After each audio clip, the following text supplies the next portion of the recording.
Hola, bienvenidos nuevamente aquí en Palco para conversar sobre un nuevo libro de don Guillermo Parvex, que gentilmente nos está acompañando hoy para hablar precisamente de La sombra de Patricio Lynch, su nueva novela histórica, cuya portada están viendo en este minuto en su pantalla. Y por supuesto, dámosle la bienvenida a don Guillermo. Hola, ¿cómo está? Muy bien, muchas gracias por estar nuevamente en tu programa.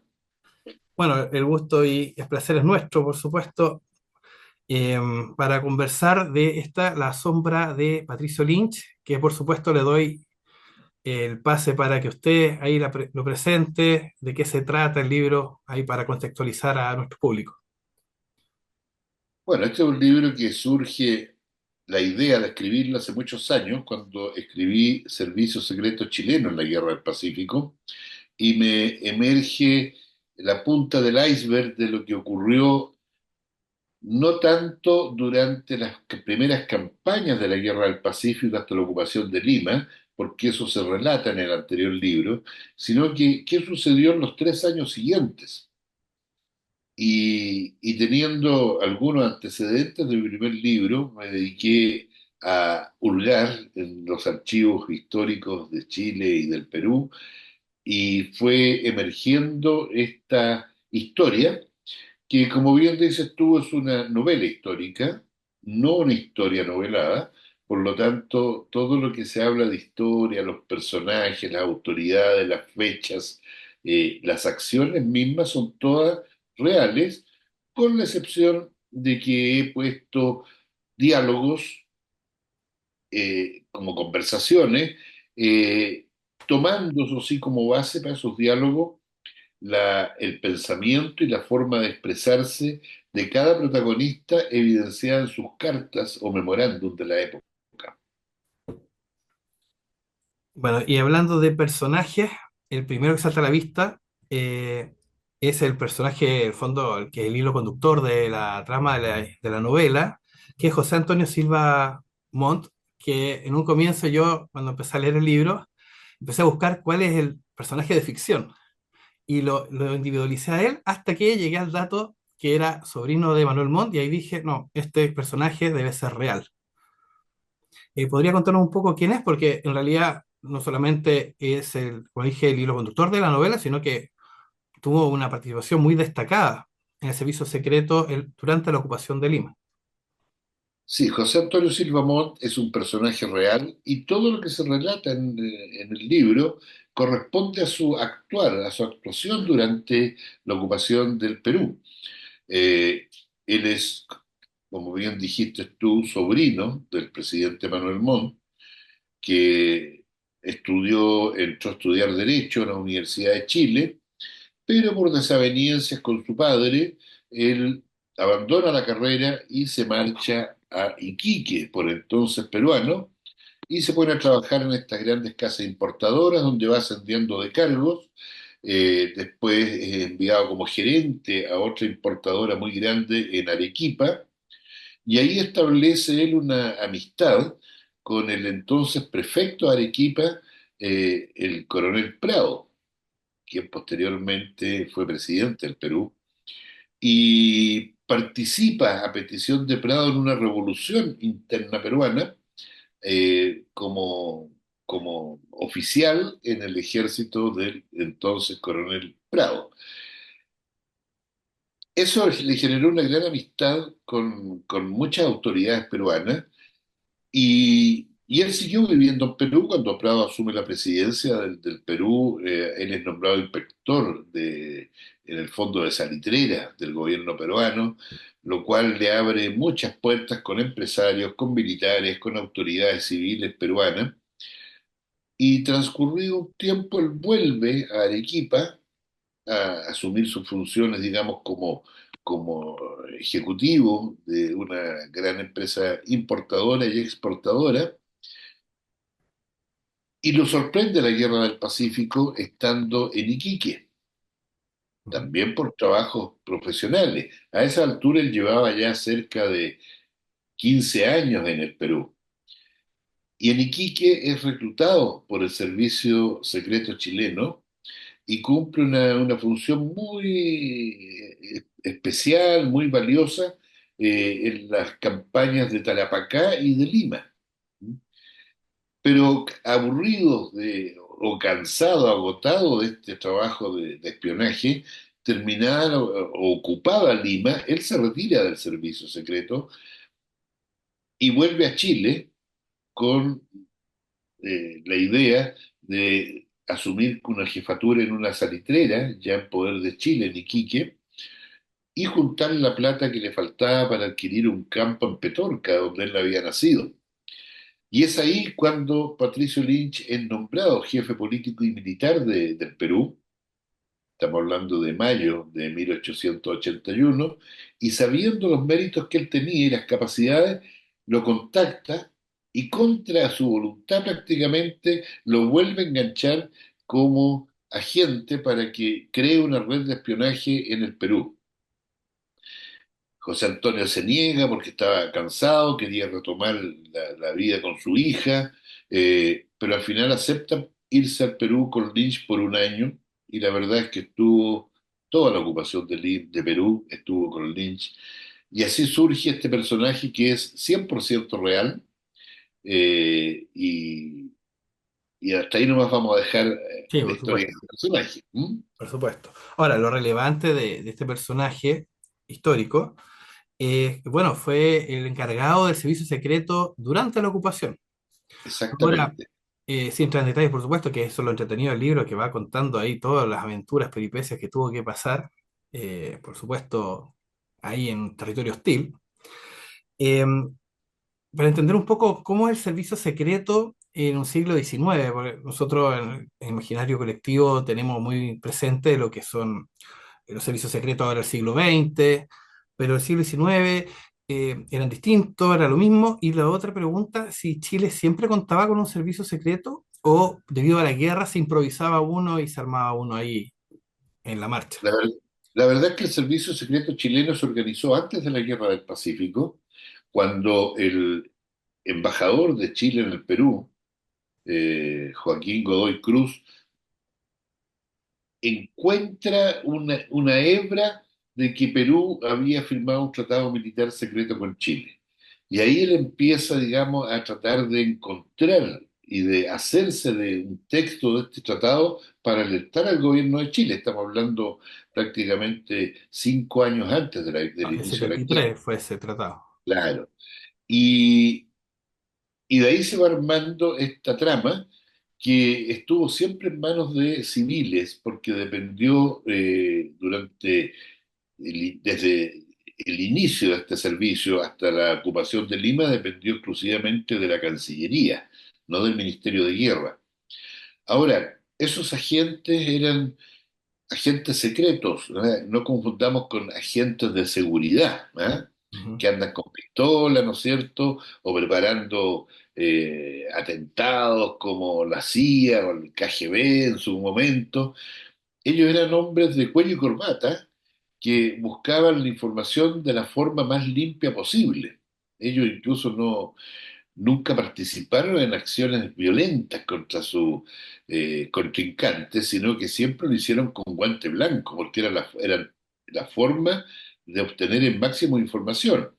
Y para eso ellos se fueron mimetizando muy bien con el entorno y creando historias ficticias de su propia vida para poder moverse con tranquilidad en círculos en los cuales sabían que existía la información. Eh, Ellos no eran hombres de tipo policíaco, sino que eran simplemente personas muy astutas. En cuanto a la organización del servicio secreto en Lima, durante la ocupación, el jefe fue José Antonio Silva Montt y él reclutó algunos antiguos agentes que habían servido en las primeras campañas de la guerra y buscó otros nuevos. Tanto chilenos como peruanos, peruanos entre comillas porque eran hijos de chilenos Ya. o habían pasado su juventud en Chile y habían cosas que lo unían. Eh, pero así se fue formando este servicio en, en los cuales, en tiempos en los cuales no había ni escáner, ni máquina fotográfica, ni nada que pudiera, ¿no es cierto?, ayudarles tecnológicamente. Ujú. Tú me preguntabas cómo lo hacían. Bueno, ellos hacían lo mismo que yo creo que hacen hoy los servicios secretos, de hacer seguimientos, de ir haciendo un análisis, pero la obtención de información era valiosa y para ello trataban de buscar el lugar y el momento para encontrar esa información. Pero esa información, hablemos de un documento, ellos no la podían sustraer y llevársela porque si no quedaban en evidencia. Entonces existía una formación en cada agente que era de copiador. ¿M? Y ese agente tenía la facultad o la facilidad para escribir de forma muy rápida. Entonces ellos accedían a un documento y lo transcribían en una hoja en blanco y se lo llevaban. ¿M? Esa era la forma de trabajar. Y para eso ocupaban distintas fachadas, los trabajadores, ejecutivos, vendedores de seguro, etcétera. Y estas personas no recibían ninguna instrucción en sentido de educación para esto. Confiaban No, no en... había- en el fondo era un pequeño adiestramiento que los más antiguos o más experimentados le daban a los nuevos, pero no había ni siquiera una estructura oficial. ¿Eh? Patricio Lynch sabía que su jefe de espionaje era José Antonio Silva Montt y conocía a un solo agente de Silva, que en el fondo era nexo muchas veces en las comunicaciones entre ambos, pero él desconocía absolutamente quiénes eran los otros agentes, ¿eh? Porque No, seguro, era, seguro. era seguro y otra parte que era muy inorgánico. O sea, reclutaban a uno y ese no sabía quién trabajaba en otra ciudad. ¿M? Para, por un lado por seguridad y por otro lado porque no era una estructura oficial. Claro. Bueno, y bueno, este José Antonio Silva, yo lo pondría como que era el nervio óptico, tenía sus ojos ahí desplegados en terreno y transmitía la información ahí al cerebro, a la otra parte importante de este libro, que es Patricio Lynch. Exactamente. No sé si concordará conmigo, pero Patricio Lynch, si uno se imaginara un Olimpo de héroes de la Guerra del Pacífico, una pirámide, eh, obviamente en la cima estarían los héroes de Iquique, de Punta Gruesa, Baquedano, Eleuterio Ramírez. Estoy hablando de héroes en el sentido de cómo son conocidos y percibidos actualmente, ¿m? No por su importancia. Y quizás en un segundo y hasta en un tercer nivel estaría recién Patricio Lynch, que es bastante desconocido para las personas que no han leído harto de Guerra del Pacífico. Y Sí, es exacto lo que tú dices, pero la verdad es que Patricio Lynch fue una pieza clave en la administración. Bueno, primero fue una pieza clave también durante la guerra, porque Patricio Lynch, no nos olvidemos que era capitán de navío en un momento y además era coronel de ejército, porque era un combatiente naval y un combatiente terrestre. Y en las grandes batallas de Chorrillos, Miraflores, hubo una división completa mandada por Patricio Lynch, una división del ejército. Él hizo muchas incursiones, anulando la capacidad productiva del Perú antes de las campañas de Chorrillo y Miraflores. Pero además de toda esta pincelada de combatiente, él era una persona con una gran inteligencia emocional, con muchas dotes de estadista, ¿m? ujú. Con muchas dotes de diplomático y además una persona eh, que sabía relacionarse muy bien con todo el mundo. Patricio Lynch hablaba 4 idiomas, que para la época era una gran cosa, y supo granjearse el respeto, entre comillas, de los peruanos. Yo no digo el cariño, porque nunca hay cariño con el invasor, ¿no es cierto? Pero sí el respeto. Y el respeto a tal nivel que él nunca anduvo con escolta por Lima, a la hora que fuera. En el libro se relatan algunos pasajes, por ejemplo, cuando algún oficial chileno caminaba por las calles de Lima, las personas, las mujeres le volteaban la cara para no saludarlo y los hombres se hacían que no los veían para que los oficiales chilenos tuvieran que bajarse de la vereda y caminar por la calle. O sea, siempre había ese desprecio. Pero cuando Patricio Lynch salía solo, o al teatro, a alguna reunión, a una comida, él caminaba solo y la gente le abría paso y le hacían reverencia. ¿Eh? Estamos hablando de los peruanos. Cuando iba, por ejemplo, al teatro de Lima, que le gustaba mucho ir, él entraba a la sala de teatro y toda la gente se paraba respetuosamente hasta que él tomaba asiento y ahí se sentaban. O sea, hubo un respeto por Lynch por su forma de proceder. ¿Mm? Claro. Ahora, hay otra trama que se esconde detrás del libro, que es el aparataje político de que disponía Lynch, de consejeros de primer nivel enviados por el gobierno chileno, que entre los que hay grandes personas como Jovino Novoa, Hermógenes Pérez de Arce, etcétera, que nombres que se van repitiendo después con el tiempo, que le hacían ciertas sugerencias o apreciaciones. ¿Mm? Y Lynch, teniendo toda la información que le entregaba a su servicio secreto, se las rebatía y tomaba otra posición. Y con el tiempo, estos consejeros se fueron dando cuenta que Lynch estaba sumamente bien informado. E insistieron durante largo tiempo por saber quién le informaba. Pero Lynch había firmado de palabra, un trato de caballero con Montt de nunca revelarlo. ¿Sí? Y lo hizo permanentemente. ¿Sí? Entonces, finalmente, todos estos prohombres chilenos, grandes políticos, empezaron a, a seguir las sugerencias u órdenes de Lynch sin titubear porque se daban cuenta que siempre estaban muy bien fundamentadas. Y eso era producto de esta red de espías. Claro. Bueno, para englobar un poco, claro, yo me refería al tema de conocimiento, pues justamente en el libro se ve de la importancia de Patricio Lynch justamente por tomar estas decisiones, porque él, ahí me gustaría que hablara un poquito de qué se encuentra y qué es lo que hace efectivamente como jefe militar y político de Lima durante la ocupación chilena. Bueno, lo primero que pasa es que cuando él asume en mayo de 1881 se encuentra con un país paralizado, paralizado por muchas razones.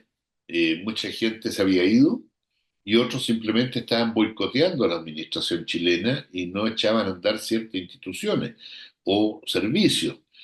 Los ferrocarriles funcionaban muy mal, las aduanas, había un desastre tremendo, servicio de correos no existía, se había disuelto, los hospitales estaban siendo mantenidos por las fuerzas de ocupación, lo cual era un costo muy alto para el gobierno chileno, los telégrafos, la justicia, la Corte Suprema del Perú se negó a actuar como, no como Corte Suprema, sino que como Servicio General de Justicia, actuar mientras Perú estuviera ocupado. Y Lynch fue solucionando todos estos problemas administrativos. ¿Ah? Colocó a Hermógenes Pérez de Arce a cargo de las aduanas, de la administración de aduanas, para reflotar las exportaciones, las importaciones, reactivó el servicio ferroviario llevando personal de Chile, eh, telegrafistas, maquinistas, mecánicos, etcétera. Y como la Corte Suprema del Perú seguía sin administrar justicia, Lynch habló con el gobierno chileno y llevó jueces chilenos. Y como los abogados peruanos se negaban a litigar en estos juicios, llevó abogados chilenos, tanto defensores como acusadores, para que la justicia empezara a funcionar, porque hasta ese momento todo lo asumía la justicia militar, lo cual era imposible de mantener en el tiempo. Ujú, Entonces le echó a andar la administración del Estado. Ahora, aquí viene una cosa que pudiese parecer un baldón negro para Lynch, que es las requisiciones que se hicieron en Perú de bienes, ujú. pero esas hay que entenderlas de otra forma, porque en estos momentos se juzga el saqueo que se hizo a Perú con la óptica de hoy, del siglo, ¿no es cierto?, XXI, pero hay que tener en cuenta que en esa época regía el derecho de gentes, que era el equivalente al derecho internacional de hoy, en el que se señalaba claramente que el país vencedor tenía todo el derecho a resarcirse de los gastos incurridos en la guerra. Y como Perú estaba quebrado financieramente, empezaron estas requisiciones que fueron todas por decreto. ¿Mm? No fue un pillaje ni un vandalismo que la gente, los soldados salieran a la calle a robarse un libro o un cuadro. Se hicieron requisiciones que, por supuesto, eh, duelen al pueblo peruano y eso uno lo entiende, pero se requisaron locomotoras, ferrocarriles, eh, casi 500 kilómetros de rieles, eh, libros, fábricas de armas, fábricas de pólvora, laboratorios universitarios, etcétera. ¿Mm?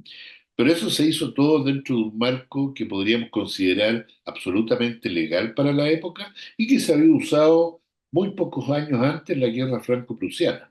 ¿Mm? Eso es en cuanto a Lynch como administrador, Ujú. pero Lynch no tenía solamente que administrar el Perú, tenía que luchar contra esta naciente guerrilla que se estaba creando, ¿no es cierto?, en la sierra por parte del general Cáceres. Tenía que neutralizar un ejército que nunca combatió en la guerra, siendo muy poderoso, que era el del almirante Montero en Arequipa, que estaba encapsulado. Tuvo que luchar contra la anarquía de diferentes presidentes que se autoproclamaban en Perú, pero por sobre todo tuvo que luchar contra Estados Unidos, Sí. que ese fue un trabajo en el cual la inteligencia chilena lo ayudó mucho, porque Estados Unidos tomó parte, políticamente hablando, parte muy activa a favor del Perú, porque tenía intereses. ¿Y cuáles eran esos intereses que están develados en cartas, memorándum que yo pongo en el libro? Que eran, por una parte, nombrar un presidente provisional peruano afín a los Estados Unidos, pero que ese presidente tenía que comprometerse a no ceder Tarapacá, lo cual chocaba con una decisión de Chile de que Tarapacá iba a ser chileno en compensación por la guerra. ¿Y cuál era el objetivo de Estados Unidos? Hubo tres objetivos que fueron bajando de nivel. El primero era que Perú se convirtiera en un estado asociado de Estados Unidos.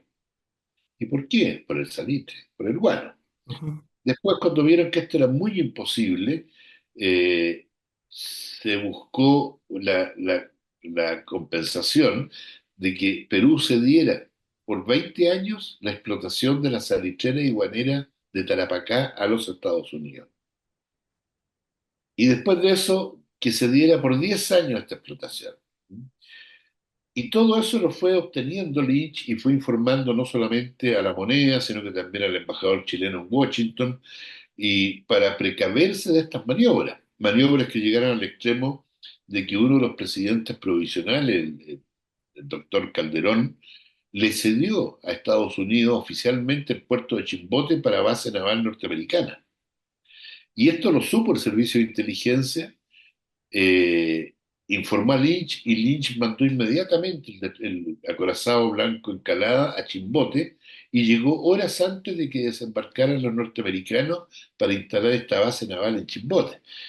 O sea, toda esa trama se maneja en el ámbito de la administración, en el ámbito de la guerrilla, en el ámbito político, por buscar un interlocutor con quien negociar la guerra y ir revelando toda esta trama secreta de Estados Unidos, apoyado en cierta medida por Francia. Mm. Y ese fue el papel del servicio secreto y la lucha de Lynch en su administración. Sí, bueno, con todo, me quitó varias preguntas, porque obviamente iba a ir para allá, pero bueno, es súper completo, justamente el rol de Lynch, y que quizás eso también explica, bueno, su importancia, porque es absoluta, en este periodo final de la guerra, que no es un periodo muy corto, que digamos, bastante largo, pero que ayudó, fue clave para poder terminar de buena manera para Chile el conflicto. Y también puede explicar un poco este respeto que le tenían los peruanos, porque finalmente de la anarquía y el caos fue la persona que encarna el orden, que es básico para vivir. Creo que un poco de eso, el respeto que le Bueno, tenían. Ese respeto yo creo que se lo fue ganando él paulatinamente, sobre todo cuando los peruanos empezaron a ver que mantenía el orden en Perú o que restableció el orden en Perú. Eh, Eso también lo vio todo, lo vieron todos las colonias extranjeras que habían en Perú, que eran numerosas, y fueron valorando su trabajo.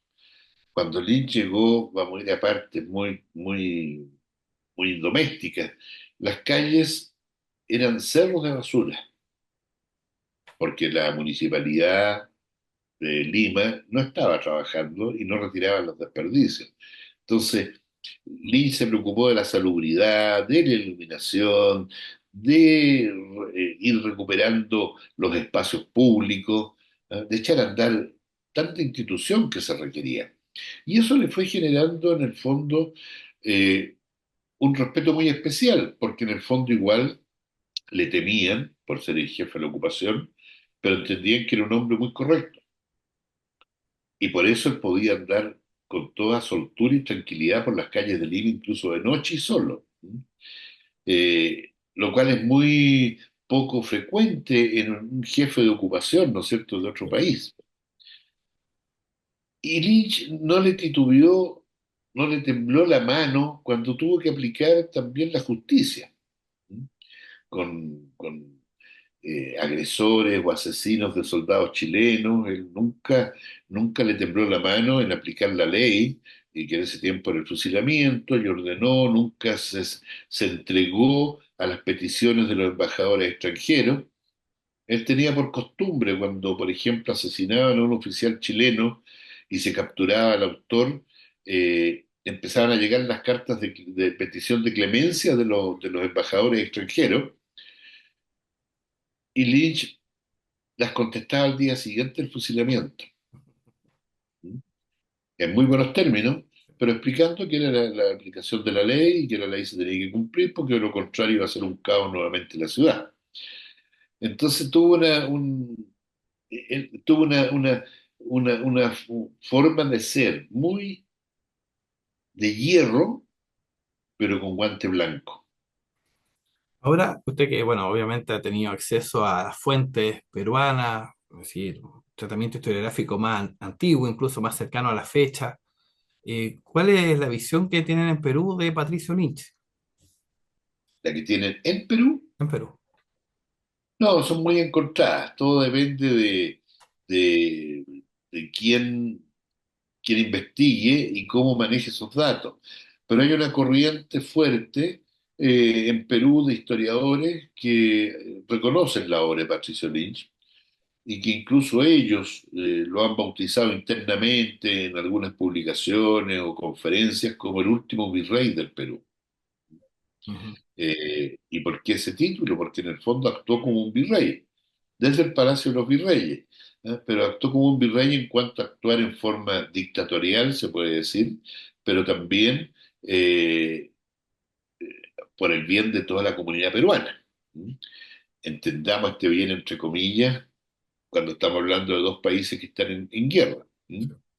Pero por eso, y hay otra corriente que lo considera un saqueador, un vándalo, un criminal, pero son los menos, son los más apasionados y los menos documentados. ujú. Pero importantes historiadores y historiadoras peruanas le dan un gran valor a su gestión como gobernante de facto del Perú, y reconocen incluso que algunas cosas que hizo Lynch perduraron mucho tiempo. Por ejemplo, cuando los correos peruanos estaban en el suelo, que nada funcionaba, él llevó al director de Correos de Chile y a un equipo para que echara a andar los correos peruanos y los modificara. Y esta modificación que él introdujo en el sistema de correos perduró hasta 1945-47, o sea, mucho más de medio siglo. Lo mismo en los servicios telegráficos y de ferrocarriles. Él llevó gente de ferrocarriles del Estado de Chile que modernizó los sistemas de señalética, de comunicaciones, de bitácora, etcétera. Entonces, eso es reconocido por el sector ilustrado del Perú de que dejó una huella. Si bien es cierto, una, eh, hubo, o sea, según ellos, un saqueo de bienes peruanos, pero también hubo un legado de nuevas formas de gobernar o de administrar. Y hay otra cosa bien Sí. importante, que antes que se me olvide, cuando ya las tropas chilenas comienzan a abandonar Lima el año 1884 para entregarle el gobierno, ¿no es cierto?, al nuevo presidente peruano, Lynch hace embarcar todos los archivos del ejército de ocupación, pero deja en el Palacio de los Virreyes todos los archivos de la administración del Estado desde 1881 a 1884, porque eso era importante, consideró él, para tomar las futuras decisiones. Por supuesto. Entonces, el archivo de la ocupación lo dejó intacto en el Perú para que le sirviera al nuevo presidente peruano. Interesante esos detalles que van marcando no solamente la historia, sino el personaje mismo, la persona misma de Patricio Lynch. Exactamente. Bueno, lamentablemente se nos acaba el tiempo. Como siempre, un gusto. Espero verlo no sé cuándo, yo creo más a final de año, probablemente, O en un año más, si o en Dios un quiere, año. claro, pero cuando quieras estoy a tu disposición. ¿Eh? Muchas gracias y no se olviden de entonces de leer, de comprar y leer La sombra de Patricio Lynch, un libro muy, muy bueno. Se aprende y es muy entretenido a la vez. O sea, tiene las dos cosas, van de la mano. Se aprende mucha historia, muy interesante, pero por otro lado, con la pluma aquí de don Guillermo, uno queda ahí atrapado y, por supuesto, no para hasta terminarlo. Un millón de gracias a ti por esta nueva oportunidad de dar a conocer mi trabajo y un saludo muy afectuoso para todos los televidentes de ustedes. Muchas gracias. Hasta la próxima. Hasta la próxima. Adiós.